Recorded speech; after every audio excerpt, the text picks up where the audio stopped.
धर्मक्षेत्रे कुरुक्षेत्रे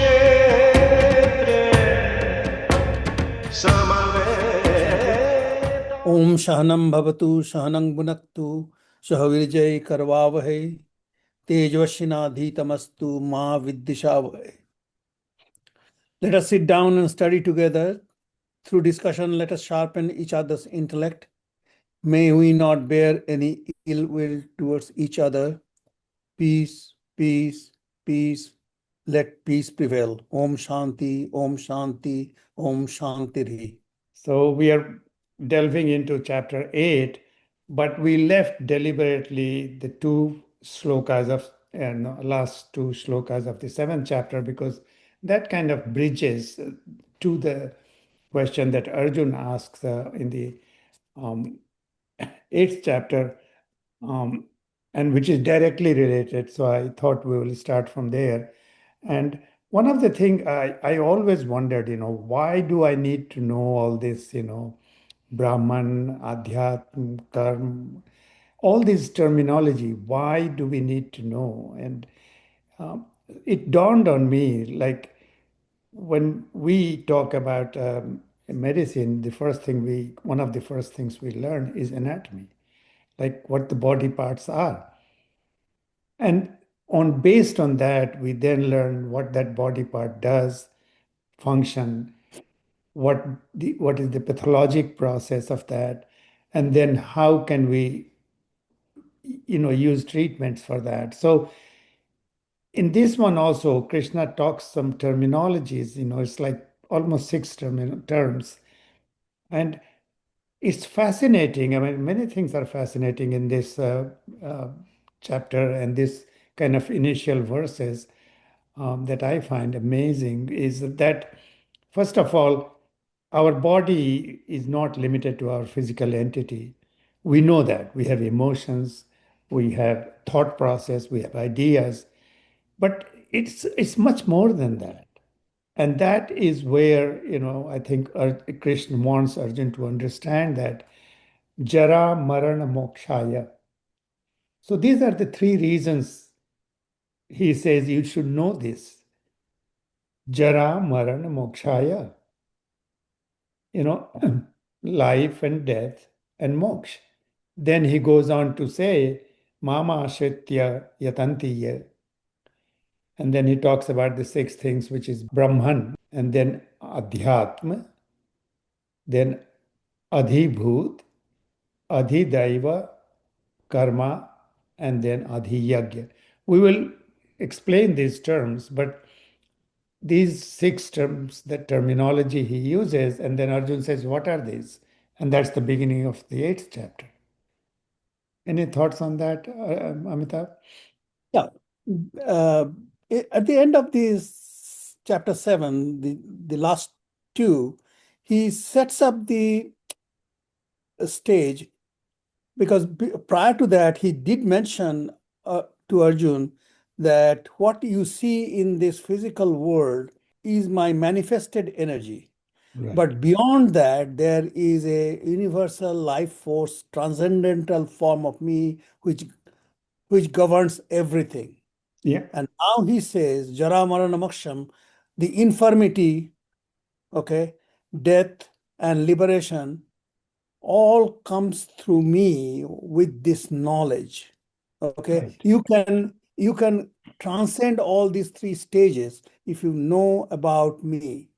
Yeah. Okay. And at the time of our departure, if we remember and if we take refuge in Brahman, then we transcend all these physical states. And then comes the beginning of the chapter. Then Arjun, after learning all these theoretical parts from Krishna, or his rather authoritative statements, he comes with the questions. So, what is Brahman? What is the soul? What is action?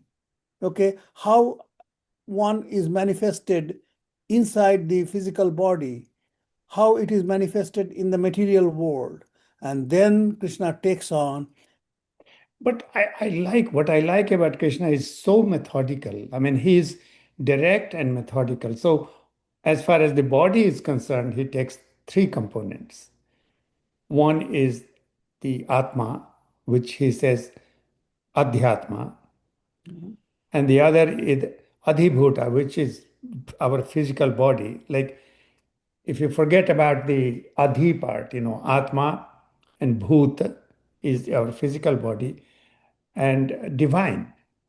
So there is a divine element as well. We always think of Atma and Sharir, but there is a divine component that is kind of associated with that. That is something, it's like a little new to me in a way, because normally we all talk about body and Atma, but Adhidaiva. So those are the three things about the person. Then he talks, this person does karma. He doesn't forget karma. Because many times when we talk spiritual, we forget about this karma part because as if karma doesn't exist. But Krishna puts that in the equation completely in the center of this. And then he talks about, Brahman and himself as Adi Yagya. But I love this whole very beautiful, but yet, it's like scientific classification. Well, the Adhibhuta is the how he is expressed through the five elements, five natural elements according to Hindu philosophy. Okay, earth, wind, fire, ether, or space. Okay, That's the water. component of the body. So that makes up the whole physical world. So Yeah. how is expressed through these five elements? Yeah. That is Adhibhuta. Okay. Okay, it is the action that or the fruitive action that governs the birth, death, and our life. Okay, the soul is also an expression of Brahman, and that is Adhatma. Yeah. The demigods or the deities are also his modes of expression, so they are Adhidevam. Right. And then the whole chain of action, how it happens in this whole world, is Adhiyagna. It is a very beautiful statement. If you look at Kena Upanishad, I think, okay, there's a beautiful story that when these demigods won over the demons, they had hubris and they kind of got a little bit haughty. And then they went to Brahman, and Brahman holds a little piece of straw and asks the demigod to burn it, and he cannot. The the wind uh, demigod, and he cannot blow it. Even Indra cannot do it. And then they all realize their power all comes from Brahman. That is the story in Kena Upanishad. So that is Adhidaivam. So the Brahman is manifested through this demigod or the deities. Yeah. That is very very nicely explained in Kena Upanishad. No, that explanation sounds very interesting as well because also Atma cannot be destroyed by fire or That's or wind or so it is untouched. So that's another part of it. But what I'm really fascinated is how does it apply to you and me and the people who are listening? And the whole point is that you're not just your body. You are that much is more true. than that. That is true. And Body then there is are the, two other components in your body. Atma is one, which probably is the center, the nucleus. But there is also a Daivik part that kind of affects your body or you as a whole. And whatever it's like karma definition it sounds a little complicated, but Arjun asked, the first verse of the eighth chapter is Kim tad Brahma kim adhyatmam kim karma purushottamam adhibhutam cha kim proktam adhidaivam kimuchyate. So basically, all the words that Krishna used in end of seventh chapter, Arjun asked those questions, and then of course, Sri Bhagavan Vach, when Krishna replies to that, Aksharam Brahma Paramam. So Aksharam, I mean, this, you and I were talking, this Akshar, and what is that Akshar? Is that Om, or is something that doesn't, indestructible? I mean, what is this Akshar part? Can I read a little verse from in English? It is Yeah, from Mundaka Upanishad, where it sure. tells very nicely. Okay.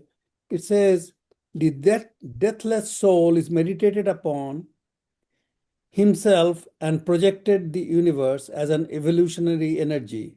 From this energy develops the life, mind, the elements, the worlds of karma, which is all enchained by cause and effect. And this is beautiful, the cause and effect. I mean, it takes out completely somebody, a person regulating it.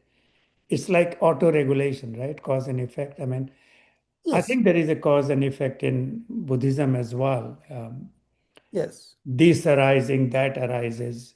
Most important point in in chapter 7 or end of 6, he's talked about the cycle, chakra, and the kalam and the time, and how the whole cosmological events are component of that, and how we are also the human component of this whole cycle. Yeah. Now he gets into the nitty-gritty of the whole thing. So Mhm. where do the demigod exist? What does the action and its effect means? What is the soul? Okay. What are the domains of the demigods, and how is the whole actions in this universe? So basically, he says Brahman, when manifested in our body of, okay, that is soul, that is the Atman. Right. Adhyatma here. Okay. And that is, he calls the whole modes of expression is called Adhyatma. Yeah. Okay. So the action or the fruitive action is the one which determines our life, birth, and death. Okay. Then he talks about the de- the realm of demigod or the deities, and his mode of expression through them is Adhidaivam. The whole action in this world is Adhiyagyam. Okay. It is like a huge oblation or singing praise of Brahman, this whole idea. That is my take. No, that's perfect. Good explanation. But Aksharam Brahma Paramam. So when he says Akshar, is it something indestructible? I mean, or It is is it, imperishable. yeah, imperishable? Swabhavo Adhyatma Muchyate. I mean, that is Adhyatma, which is, in the we talked about Atma. Bhut Bhava Udbhav Karo Visargah Karma Sangita. So this is something, it's like karma is, we always feel like karma is something we go and, move the earth or move the wind or move the, fire and burn the fire, um, or eat or whatever we do, or drink. But Krishna's definition is more like, it's like it's a discharge of your duty in a way, or some sort of sacrifice. You are when you express something that comes out of you, and it's visarga is the word he uses, and it's interesting that the current definition is related to some sort of discharge of duty, or um, some sort of like sacrifice, rather than you actively going and, that's what we think about it. It's like Well, we something that is happening through you. that is right, Mm.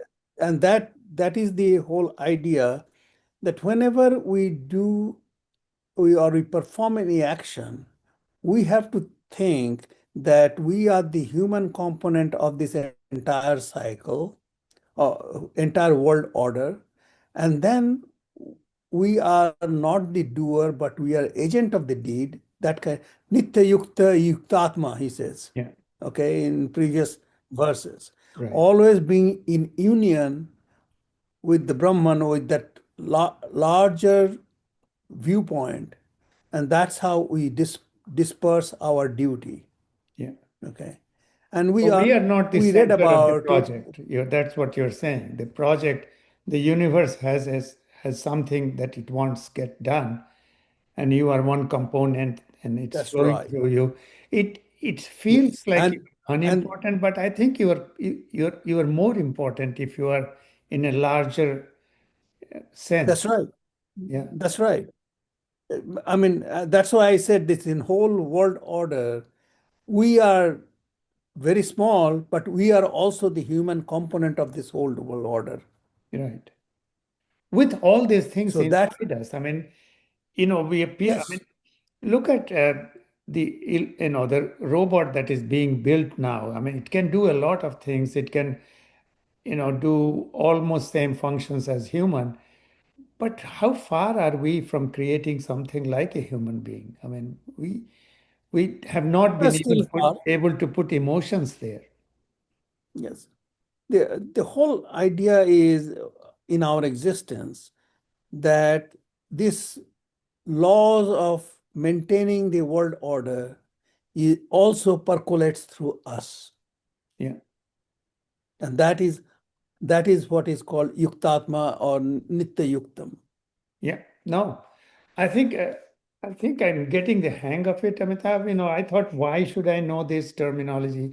But it's probably the same thing. Why did we need to know all the points in a humerus or a femur bone? All those You things. see, it reminds me of one thing. First of all, we used to learn how the body functions, Right. physiology, normal.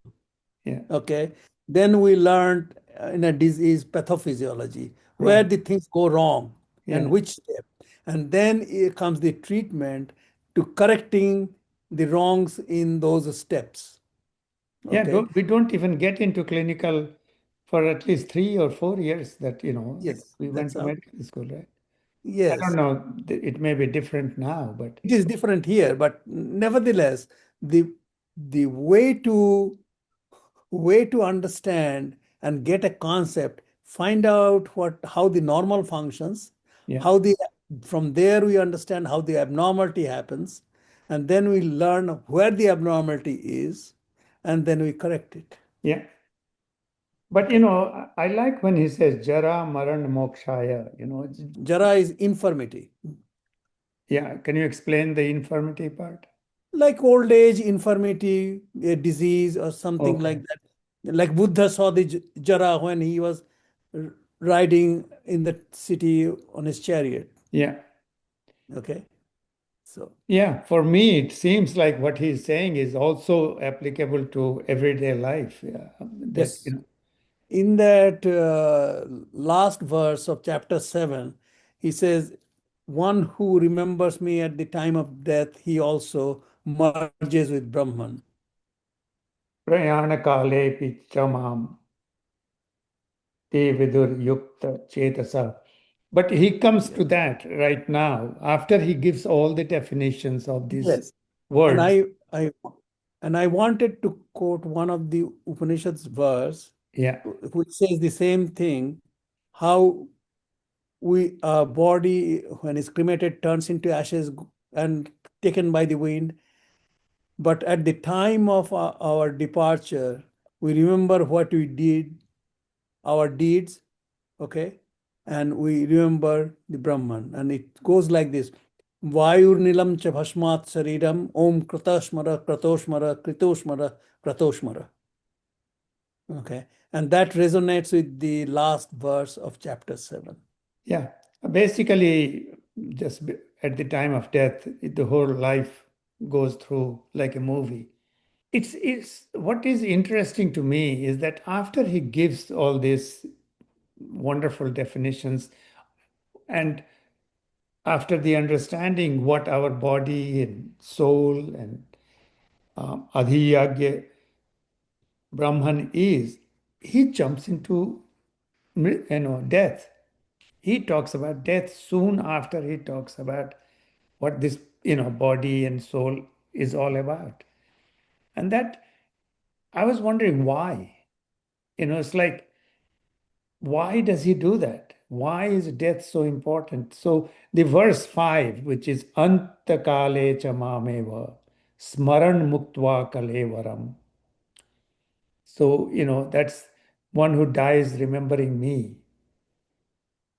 Yah prayati samadbhavam, yati nastasya sanshaya. There is no doubt that he comes to me. How easy it is to remember something like Krishna or something like Brahman when you are dying. Normally, if we identify ourselves only with the body, okay, at that point we are losing everything, okay, at the point of death. However, if we think that our true identity is the Atman, which is indestructible, imperishable, just like Brahman, it is a spark from Brahman, then death becomes unimportant. Okay. It is not the end of us. Okay. It is the end of the body. It is end of the body. And that's a major teaching. Mhm. Okay. Because our problem, in the previous chapter, he explained that our problem is identification with our name and form, namarupam. Okay. And to allay or kind of counteract that thought is that we understand our true nature is our soul, and that is the self-realization or soul realization. So if we understand that who we truly are, which is Atma Sarup Gyan or self-realization, and our true nature, then death becomes just an event in this passage. Yeah, I understand that. The whole point is Antakale cha mameva. How many people are able to remember Krishna? Because many people in India, at least, somehow have been exposed to this principle, if not this sloka itself, that whole life you do whatever you want to do. In the end, if you remember Krishna, you have a direct line. I asked ChatGPT, and ChatGPT results were not very encouraging. They said very difficult to remember. Because all your life you have been thinking about. It's like achieving this, achieving that, what your family is doing, what your friends are doing. All your life you have been thinking about other things, anything other than Krishna or God or spirituality. And then suddenly at the end of the, when you are end time, are you going to remember that? And the answer usually is that if you haven't done that while you are living and your life, then it probably doesn't happen. So it's not as easy yet as it sounds in the verse that, okay, all your life, you don't have to do anything, just at the end, remember. No, actually, I'm glad that you pointed that, okay, because you do all wrong things and then at the time of departure, you come up with some aphorism and you think oh, you are going to get the result. No, things are not that easy. It is the realization that has to happen during the lifetime through toiling, through lessons, through your actions, nitya yukta yuktatma, that you are in union. Only then this departure or the death becomes just a point in the passage. Otherwise, not. Yeah. And Yeah. though we all at the end of our life, we meet or we merge into Brahman, as we said, okay, that Upanishad slok, Nannam Pantha Vidyate Hanaya. There is no other path but you are coming to me. Okay. Yeah. But So, at the time of death, Krishna talks, two things. One is this one, Yantakale Chamameva, Smaran Muktva Kalevaram, you remember me.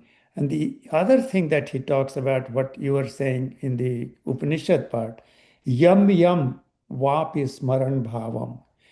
And I think this is so important, not only at the time of death, but also, in our life.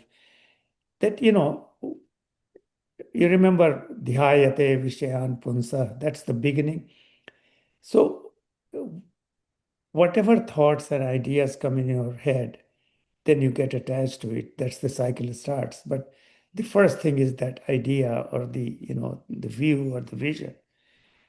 And he's saying that at the time of death, what you are thinking determines what you are going to be in your next life. Yes. So he's kind of saying the same thing that you quoted from the Upanishad, that you can plan for your next life. I mean, so he is not just saying how to die, but he's also saying that you can plan for the next journey or journey Yes. beyond your death. Yes, but if he has not practiced in the during the lifetime, it is difficult to plan that one. If you, Yeah. I mean, I remember Osho saying that, it's like that most of us pass out before we die. So very few people have a conscious death. It's that's right. like the story of Socrates when he was poisoned. And the way I remember it is that he started walking, and everybody around him was kind of crying and, saying, kind of sadness was there, whether they were crying or not, but they were sad that he's going to die. And they were saying, why are you, moving around? Why don't you just sit down and relax? So his point was, I want to experience this phenomena as far as I can move. So then, of course, he couldn't walk anymore. And I think that in the end, he says, I won't be able to communicate to you, but I am still the whole inside me. So that Atma that he could experience did not deteriorate. It's like when we were young and yeah, adult, and now we are on the other end of our life. But something inside us is unchanged. We feel that. The body shows the aging, but that something inside us doesn't show that. So that's something inside us. That's what Socrates was saying that. So this, we are conscious, but at the time of death, how far can you carry your consciousness? And in that moment, if you think of Krishna, that's number one. And number two, of what you are thinking about, yam yam yapi sparan bhavam, you know, that will determine what you get in the next life or next journey beyond that. Yeah, it's like charting your new path. That's Yeah. all. Okay. But the important point is you must be able to read the map ahead of time when you are fully alive. So you you cannot just do all wrong things in the life and then at the end suddenly you say chant a verse and you think that everything will be fine. No, it doesn't happen that way. So Some people Amitabh, you mentioned do the bad things, but even if you do good things, sometimes those good deeds also capture you. I mean, it's like you have quoted Ramakrishna many times, it's like we sometimes feel great about doing good things, but that also is a kind of a bondage, right? I mean, Krishna wants you to get rid of even that, right? Yes, if you do the good deed with undertone of desire, then it good thing is not really good thing. Okay, so Well, I mean, a good deed is a good deed. I mean, let's give that. Whether it is going to liberate you, that bondage you can hold, can hold you back. But good deed is a good deed, right? I mean, yeah, you can say that in like good social work is Yeah, fine, okay. right. But on the other hand, if you are doing it for your own ego, at a personal level, it doesn't make much difference. Well, yeah, at personal level, it doesn't make a difference, but you may Yeah. go to heaven and come back. That's what Krishna said, that if you do good deeds, then you deposit good karmas. you know, you have that. But from I know you always think of moksha.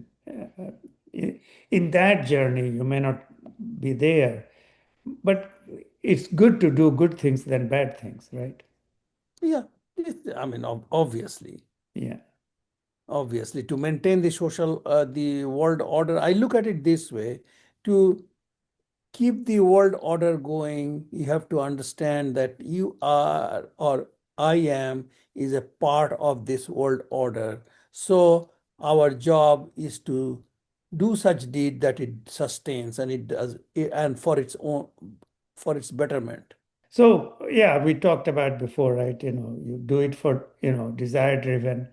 But even desire driven, it's like if you in the beginning you want moksha is also a desire, right? Or God is also a desire. And then you can desire drops maybe, or as you journey your life, your You did talk about the three stages of desire, and I think that's a pretty good way to define desire. yeah, And it's a gradual ascent right, as a gradual ascent. from individual importance to the importance of the entire world, Yeah. okay, and how it expands in our thoughts. And you explained that pretty good beforehand. Yeah, no, I mean, it's basically most of us are desire driven. Yes. Sometimes there is internal drive, and sometimes you work for Paramatma. So, it's like those were the three that we talked about in the middle, niyatam kuru karmatvam. Can you once again repeat that, those three types of desire, Krishna? That's Well, one important. is desire driven. Most of us are driven by desire. Desire is the driving force for doing something, any karma or any action or any deed. Then there is an internal drive. So once you kind of let go of your desire drive, then also you will, so many people worry if desire is not a driving force, why will I do anything? But once you drop it, you realize that there is something inside you that will keep you driving. And that is what we were talking about, that we are part of the universal kind of thing. And in that chapter, when we talked about this yagya, there is niyatam kuru karmatvam. So Yes, that niyatam kuru karmatvam happens from inside you. But then the third one, which is now if you let that go as well, then you are working for Paramatma. So that is the ultimate kind of now. that's Now you are the flow of the universe. that's right. So once you let go of your desire, then it doesn't mean that you won't have any drive. So that is my three, drive system that we talk, Yeah. that you Thank mentioned you. that we talked before. Thank you.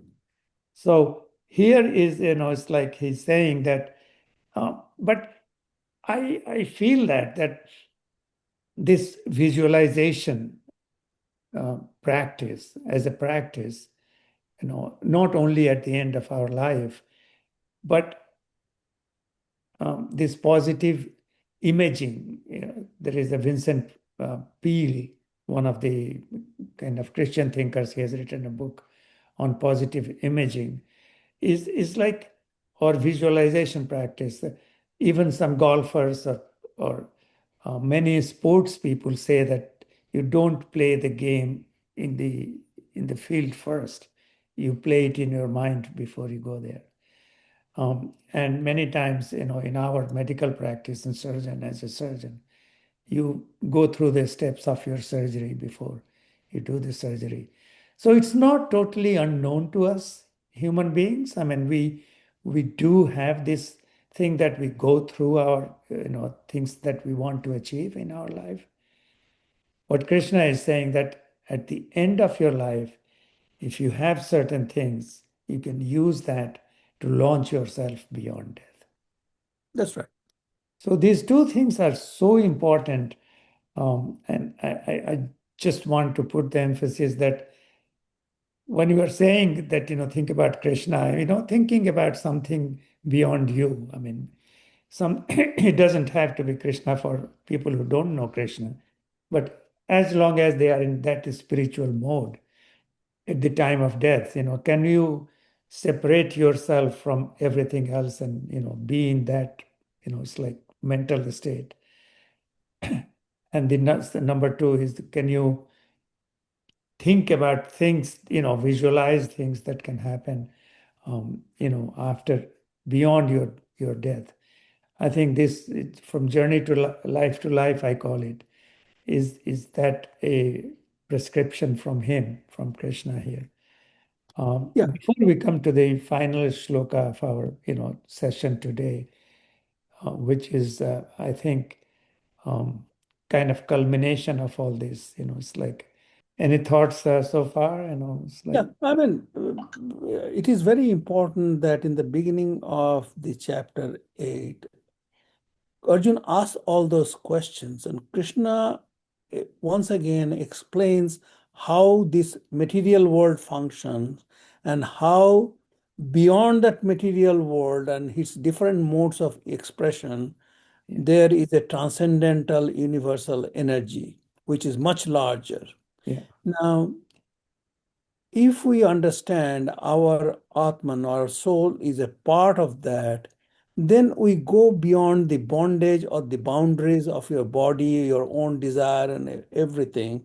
So one can just kind of submit himself or herself to these thoughts and transcend death and then prepare for the next journey.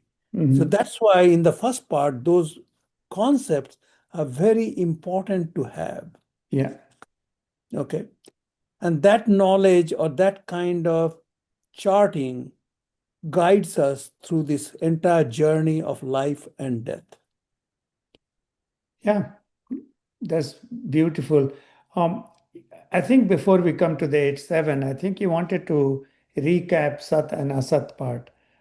Yeah, basically, Sat and Asat, in according to Gita or even Upanishad, Yeah, Sat is something which is imperishable, and Asat is something which is perishable. If we look at Brahman and the Atman as just universal energy and its local manifestation, they are indestructible, they are imperishable. Anything that is made of nature, natural element, they are all perishable, including our thoughts. yeah, Okay, they all die along with us. The big edifices, big palaces, they all in time they all turn into ruins. Okay, so that is asat. Now, when we identify ourselves with anything asat or something perishable, like our body, our name, our physical appearance, okay, or something, then what happens, we forget who we are truly. And that's what Krishna says there in the chapter 7, that creates the duality or the confusion. And that is the non-knowledge, avidya or maya or illusion or delusion. yeah, Okay. So that is the essential distinction between Sat and Asat. yeah. Yeah, and that is important here as well. It's like Yes. in what we're discussing here. Yes. But Asat doesn't mean it's a lie or it's fake or No, no, something. no, no, no, no, no, no, no. So Actually, yeah, actually, we are often very much confused about that word Sat and Asat. We simply interpret as Sat is something very good, Asat is something wrong. yeah, Okay, that is not the that's not the Gita. classification he's talking about. Yeah. So Upanishad and Gita does not define Sat and Asat like that. No, they are finite and infinite, kind of. That's right. Yeah, That's right. And that's why, if you remember Tamasoma Jyotirgamaya, yeah, that that verse, lead lead us from darkness to light, from unreal to real, yeah, and then that will let us go beyond birth and death. right, Okay. So that is essentially the same thing that we are talking about. That verse right. reinforces. Exactly same thing. It's a well, similar thing. Jara, Marana, Moksha. Yeah, that's Yeah, exactly. Yeah. So the journey from kind of old age to uh, maran to moksha, so that's the journey he's talking about That's here. right. Yeah, I wrote a little it's like poetry or whatever you call Krishna Vyakta Avyakta Shakti hai. It's like ant samay mein Krishna prapta hai. That kind of reflects what we have been talking about. But the seventh is important for me so much because now Krishna, after talking all this, death and life and adhyatma and adhiyagya and all that, tasmat sarveshu kaleshu. And he's saying sarveshu kaleshu. It's not limited to one time. Yes. Mam anusmara yudhya cha. So go and do your work. So Yes. he always brings everything down to, it's like your work. Of course, Yuddha is Arjun has to fight. We have to do what we do. You know, Tasmat sarveshu kaleshu and mamanusmar. And there is this undercurrent, this is what I think we were talking earlier. This whole thing of our life has many undercurrents. And some of that is like, why don't you tell that story that you were talking about? Was it Ramakrishna who gave that story where a mother and Oh, multiple okay. roles of a mother? Yeah. Ramakrishna Paramahansa used to tell the little stories from village life of his time. So basically, he talks about a new daughter-in-law comes in the family after wedding, and she has a child, newborn and an infant, and she does all the household chores all the time Yeah. during daytime. She's busy, but at the same time, she is very cognizant of what is the need of that infant. Mhm. Okay, so her mind is all attention to the child or the infant, and yet she does all these household chores to the best of her ability. And that is called Nitya Yukta Yuktatma. That is, you are always mentally, emotionally, or spiritually attached to something bigger, Yeah. But and that yet is you are what doing I was trying to your say, side. that her undercurrent Yes, is the child is always there that's right. in her heart or in her memory. I mean, that is the thing that is always, kind of present. Yes, The husband wants food, she will go and give him. Sasurji or the father-in-law wants something, she will go and do it. she takes care. Mother-in-law wants something, she will go and do it, and she has to fight, she will go and fight. But that baby or the infant That is is the primary objective. that is always there. So in a way, when we were in medical school, we had this thing that be a good doctor or finish our course or syllabus, whatever. That was always the undercurrent. We used to go to movies, we will go, it's like do other million other things, go boating. But the undercurrent was the education that we were there for. When That's right. then there was a time when it's like we have to recognize that the creativity or the creation happens from reproduction, and that the sexual energy undercurrent is becomes prominent at one time in our life.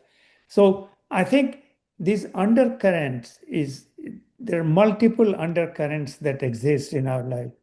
What Krishna is saying, mama nusmara yuddhacha, that put that undercurrent, Krishna as his undercurrent. So Yes, there are many, many ways the life's chores will come, yeah, and we have to satisfy those chores. yeah, Yet, we should not forget where is our true connection is. And that's the bottom line. Yeah. Okay. And that is what is called Nitya Yukta, Yuktatma, or yoga. Yoga basically means being in union. What Krishna is saying that uh, not, just don't go and fight, but he wants Arjun to remember, Krishna as a universal energy, not Krishna as his friend. The universal energy or Akshar Brahma, whatever terminology you give. And that does two things. One is, I think it gives you a basal support. But Krishna is also his accountability partner, physically there. So it's Arjun is lucky that way. I mean, for us also, we can remember Krishna because he says Sarva Kaleshu. It's eternal time-wise. But in his case, he had, Krishna in both form, like Vyakt and Avyakt. Yes. Actually, when you talked about the rituals, rituals are basically some discipline. Yeah. Okay. Some discipline. It just, I mean, otherwise we may kind of divert time to time. The rituals bring you down the line. Yeah. They may not be the entire thing, but they are surely adjunct to your spiritual awakening. No question about that. Yeah. I mean, very simple terms, it's like medical license. As long as you have a medical license, that undercurrent is there that, one you give up, so you will know better. And I'm thinking of giving up one day. That once you give up, then suddenly that undercurrent, kind of disappears, right? I mean, you're still a doctor, but not a practicing one. So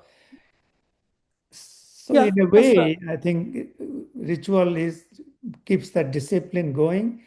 That kind of keeps you reminded of that whole uh, Yes, existence of that platform. yes. The problem happens when we do the ritual without the knowledge. In the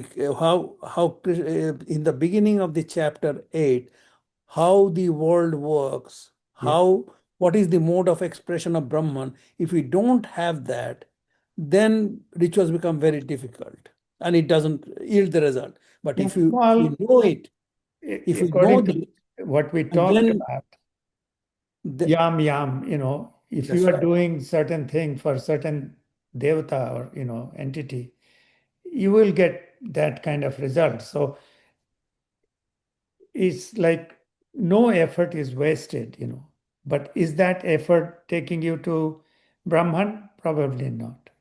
Yes. Basically, knowledge plus effort gives the better result. That's all. Yeah. Gyan Yoga.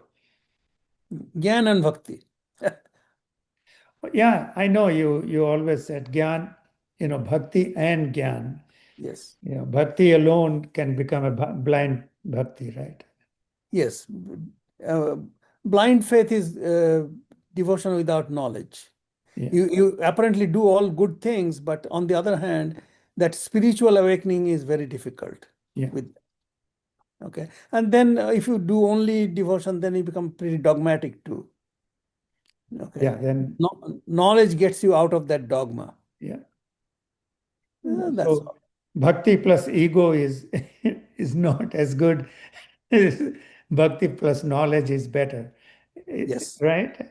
yes. Because It you is the can have knowledge. bhakti, you are the best bhakt in the universe, right? Yes. I love your, when you say I'm the most humble. That's a slippery ego. Yeah. And I mean, just a glimpse. He does get into Abhyasa Yoga Yuktena in the next verse, but we are not going there. We will stop at 7 because I think every time he talks about doing something, I love to end there because in Arjun case, it's the fight. In our case, do whatever we do. May arpit mano buddhir, man and buddhi, arpit to me, surrender to me. You will get me. I mean, you will get me. He gives as a carrot that yes, not me doesn't mean Krishna as a physical entity. Then you realize it's Yeah, then you realize there's no doubt about it. But he's not asking him purely to just go and fight like a crude warrior. I mean, there are many who were doing that in that. One thing I always wonder, Amitav, and it's like it's a thought in my head, but I think is that should there be meditation or I'm not talking about religious practices, but meditation or these kind of messaging in the armed forces, because Arjun is, after all, a soldier or a general. And if Arjun can benefit from this, why can't, the entire world, that section, the defense industry benefit from this? So I'll just leave that as a thought. But I think this is amazing. Mamanusmara yuddhacha and tasmat sarveshu kaleshu. Yuyutsav